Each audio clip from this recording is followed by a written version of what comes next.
Hi friends. நம்ம வந்து பார்த்தீங்கன்னா, வாட்ஸ்அப் எல்லாரும் யூஸ் பண்ணிட்டுருக்காங்க. அதில வந்து அட்வர்டைஸ்மென்ட் பண்றதுக்கான ஒரு ஆப்ஷன் இருக்குது. இந்த அப்டேட்ன்றத கிளிக் பண்ணிட்டீங்கன்னா, அ உள்ள போவும். உள்ள போம்போது உங்களோட பிக்சர் ஏதாவது ஒண்ணு செலக்ட் பண்ணிக்குவீங்க. நம்மளோட ப்ராடக்ட் ஆர் சிம் ப்ராடக்ட்டு.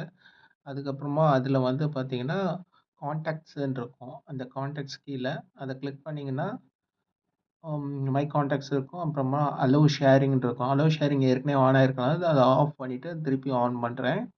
இத அலோவ் பண்ணும்போது என்ன ஆகும்னா, நீங்க உங்களோட டவுன்லைன்ஸ உங்களோட வாட்ஸ்அப் ஸ்டேட்டஸ பார்க்கும்போது, அத வந்துட்டு அ ஈஸியா ரீஷேர் பண்ண முடியும்.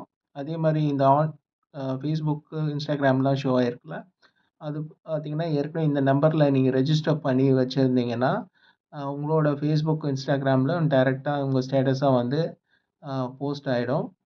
இது மாரி போஸ்ட் பண்ணிட்டு, இத பார்த்தீங்கன்னா, கிரீன் கலர் சிம்பல் தட்டுனோனே, உங்களோட ஸ்டேட்டஸ்ல அப்டேட் ஆயிடும். நெக்ஸ்ட்டு வந்து ரீஷேரிங் ஆப்ஷன இன்னொரு வாட்ஸ்அப் இதில உங்களுக்கு எப்படின்றது காட்டுறேன். இது பார்த்தீங்கன்னா, உங்க டவுன்லைன் இந்த ஸ்க்ரீன பார்க்குறாங்கன்னு வச்சுக்கோங்களேன். இந்த இது வந்து இன்னொரு வாட்ஸ்அப் இது. அதில பார்க்குறீங்க. இதில பார்த்தீங்கன்னா, ரிப்ளைன்னு இருக்கு. அதுக்கு பக்கத்தில வந்து டபுள் ஏரோ இருக்குது.